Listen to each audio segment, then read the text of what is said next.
ஆசனம், யோக ஆசனம், யமம், நியமம், ஆசனம், பிராணாயாமம், பிரத்யாரம், தாரணம், தியானம், சமாதி.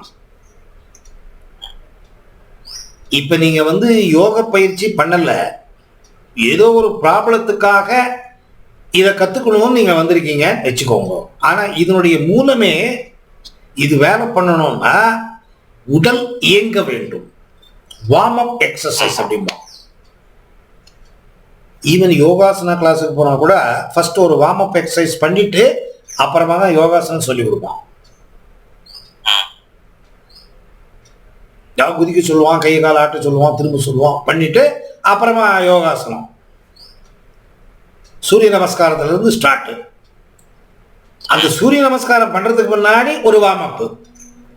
அந்த மாதிரி இந்த அடிவயிற்றில் சுவாசிப்பது, பிராணாயாமம் செய்வது, நீங்க யோகாசனம் கத்துக்கிட்டு இருந்து பண்ணா சந்தோஷம்.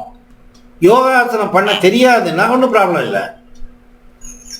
உங்க வீட்டு அக்க பக்கத்துல ஏதாவது நடக்கிறதுக்கு இடம் இருந்ததுன்னா நடங்க. நான் ரோட்லயே நடப்பேன்.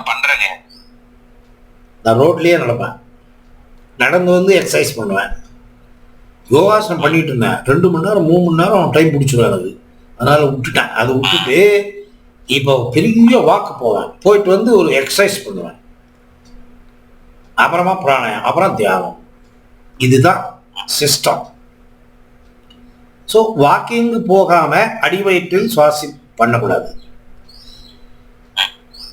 நீங்க எந்த ஒரு ஆன்மீக பயிற்சியில் ஈடுபடுறதுனாலும் உங்க வயிறு காலி இருக்கணும். வயிறுக்கு கீழே நம்பர் 1, நம்பர் 2 ரெண்டுமே காலி இருக்கணும். நீங்க எப்படி உட்கார்ந்து பண்ணணும்னா, இப்ப நான் உங்களுக்கு போட்டு காமிக்க முடியாது. வஜ்ராசனம் அதை தான் போடணும். பிராணாயாமத்திற்கு வஜ்ராசனம், தியானத்திற்கு பத்மாசனம். வஜ்ராசனமும் கட்டும், பத்மாசனமும் கட்டும். ரெண்டும் போட முடியலையா தொந்தரவு இல்லை. சம்மணக்கால போட்டு உட்காரலாம், அதுவும் முடியலையா தொந்தரவு இல்லை. தெலுங்குல ஒரு பழமொழி, ஊருக்கு உண்டாதானைக்கு ஊகலாடேது மேலு. ஏதோ அரைகுறையா தெலுங்கு பேசுவேன். ஊருக்கே உண்டேதானைக்கு ஊகலாடேதி மேலு. சும்மா உட்கார்ந்து இருக்கிறத விட அப்படி இப்படி நடக்கிறது நல்லது. சும்மா வீட்டுல அப்படி இப்படி நடக்கிறது. நம்ம வீட்டுல தான் சொல்லுவேன், சந்தோஷம். முதுகுத்தண்டு நேரா இருந்தாதான் நீங்க சுவாசிக்கிற காற்று 72,000 நரம்புக்கு ஈக்குவலா பரவும். இல்ல ஒரு பக்கம் ஜாஸ்தி, ஒரு பக்கம் கம்மி. East facing, north east facing அல்லது நார்த் ஃபேசிங், முகம் பார்த்து உட்காரணும். East facing, north facing, north east facing. என்ன அதுல முக்கியத்துவம் அப்படின்னு கேட்டீங்கன்னா, இந்த காலங்காத்தால சூரியன் பிறக்கிறதுக்கு முன்னாடி தான் இதெல்லாம் பண்ணணும். சூரியன் பிறக்கிறதுக்கு முன்னாடி டைமை பிராமிய முகூர்த்தம் அப்படின்னு சொல்லுவோம். அந்த பிராமிய முகூர்த்தத்துல எக்கச்சக்கமான பிராணசக்தி, பிரபஞ்ச சக்தி பூமியை தொடும்.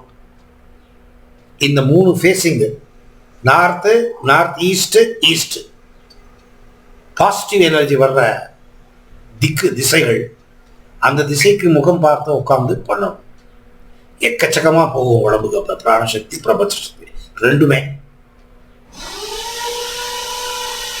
இது செஞ்ச பின்னாடி அரை மணி நேரம் காஃபி, டீ, பச்சை தண்ணி எதுவுமே குடிக்கக்கூடாது, சாப்பிடக்கூடாது.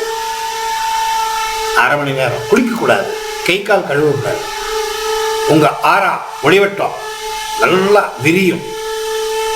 நீங்க தண்ணிக்கு நீ குளிச்சிட்டீங்கன்னா, தண்ணி குடிக்கிறத பண்ணீங்கன்னா ஒளிவட்டம் இறங்கிடும். மாமூல் என்ன இருக்கு, 4 இன்ச்சு உடம்புல இருந்து அவ்வளவுதான் இருக்கு. இது எவ்வளவு ஒளிவட்டம் ஆறா. பிராணாயாமம் பண்ணி தியானம் பண்ணீங்கன்னா ஒளிவட்டம் எக்ஸ்பான்ஷன் ஆகும். அது எக்ஸ்பான்ஷனு ரீடைம் பண்ணிட்டு இருக்கணும். அட்டிடியூட் 2-3 மணி நேரம் இருந்ததுன்னா யுவர் பாடி இஸ் ப்ரொடெக்டட். உங்க பாடிக்கு ஒரு கவசம். கொரோனா வைரலோ பாக்டீரியல் வைரலோ உடம்புக்குள்ள வர்றதுக்கு முன்னாடி இது சண்டை போடும். இந்த ஒளிவட்டம் சண்டை போட்டு நம்ம ஒளிவட்டம் ஸ்ட்ராங்கா இருந்ததுன்னா நம்மள ஒண்ணும் பண்ணாது. இல்லைன்னா உள்ள நுழைஞ்சு ரிப்பேர் பண்ணிடும் உடம்ப.